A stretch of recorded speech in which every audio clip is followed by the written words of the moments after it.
The sound of shattering glass pierced the hum of lunchtime chatter. The diner froze. A wine bottle rolled across the black and white tiled floor, spilling a slow stream of red that spread like blood. In the center of it all, a woman in a light blue dress knelt, trembling, one hand clutching her pregnant belly, the other trying to shield her face. Above her, a man stood with a black leather belt coiled in his hand like a serpent. His expensive watch gleamed under the chrome lights, a cruel reflection of power turned into violence. The man was Victor Hale, a billionaire CEO whose face often graced business magazines, a man the world admired for his empire, but the woman at his feet knew the monster behind the smile. If you believe that kindness, courage, and standing up for what's right can still change the world, please take a second to like, comment, share, and subscribe to Kindness Corner. Every small act of support helps stories like this reach hearts that need to hear them. Her name was Alina.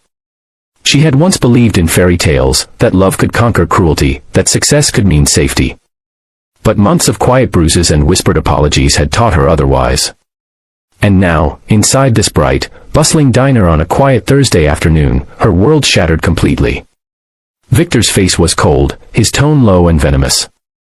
He didn't care about the eyes watching from the booths or the way his wife's tears darkened the fabric of her dress. He was used to control, in boardrooms, in business, and at home. Power was his comfort. Fear was his weapon. The other customers sat paralyzed. Some turned away. Others stared at their plates, pretending not to see. The waitresses near the counter froze mid-step, unsure whether to call someone or hide. The air was heavy with silent shame, the kind that comes when good people watch evil and do nothing. Alina tried to stand, her hand shaking as she reached for the edge of a booth. But Victor's voice boomed again, echoing through the diner. "Sit down," he barked. She stumbled, her knees scraping the tile, her tears mixing with the spilled wine. And then he lifted the belt.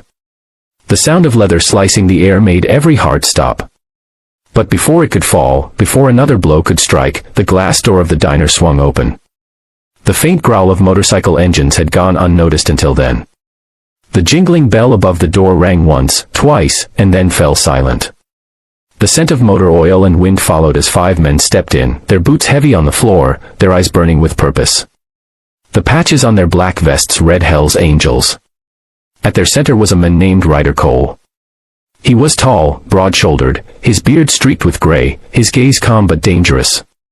He had lived enough life to recognize the face of cruelty, he'd seen it in alleys, bars, and sometimes in mirrors. But this? A man raising his hand to a pregnant woman in public. That was a line no real man crossed. Victor turned, startled but still defiant. The belt dangled from his grip.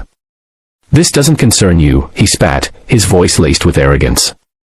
But the bikers didn't answer. They just kept walking, slow and deliberate, boots thudding against the checkered floor. The diner was dead silent except for their footsteps. The waitresses moved aside. Even the air seemed to pause. Alina looked up through her tears, her breathing ragged.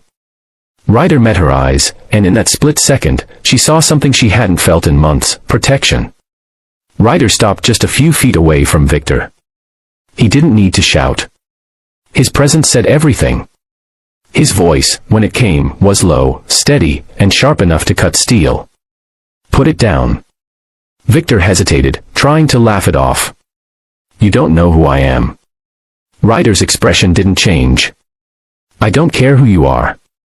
You touch her again, and you'll find out who we are." The other bikers fanned out behind him, silent, watching. Their eyes locked on Victor, each one daring him to move. One of them gently stepped forward and helped Alina to her feet. Her legs trembled, but she stood, her hand on her belly, her other hand gripping the biker's arm for balance. Victor's bravado began to crumble.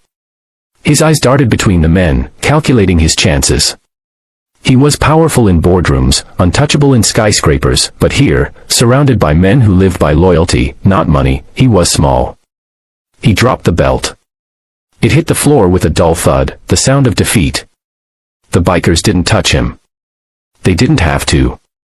The silence, the weight of their presence, and the quiet shame of the onlookers did what no punch could do. Victor turned, furious and humiliated, and stormed out of the diner, slamming the door behind him. The sound echoed like justice. Ryder knelt beside Alina. You safe now? He asked softly. She nodded through her tears, unable to speak. One of the waitresses brought her a glass of water, and another draped a towel over her shoulders. Slowly, the diner came back to life. People whispered. Someone wiped the spilled wine. The broken glass was swept away. But something deeper had shifted. The room no longer felt cold with fear. Ryder stood and looked around at the other patrons, his voice calm but firm. Don't ever sit quiet when you see something like that. Silence protects the wrong people. Then he turned back toward the door. The bikers walked out the same way they came in, steady, quiet, leaving behind a space that suddenly felt a little safer. Outside, the motorcycles roared to life. Alina stepped to the window, watching them ride away into the sunlight. Her reflection in the glass looked different now, still fragile, still healing, but alive. For the first time in a long while, she felt a flicker of strength, and gratitude for strangers who became angels when she needed them most.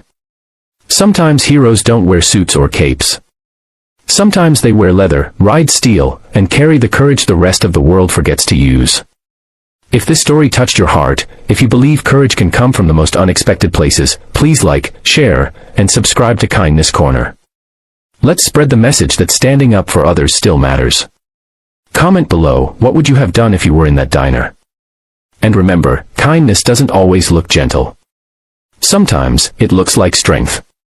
Sometimes, it walks in wearing a leather vest and says, touch her again. I dare you.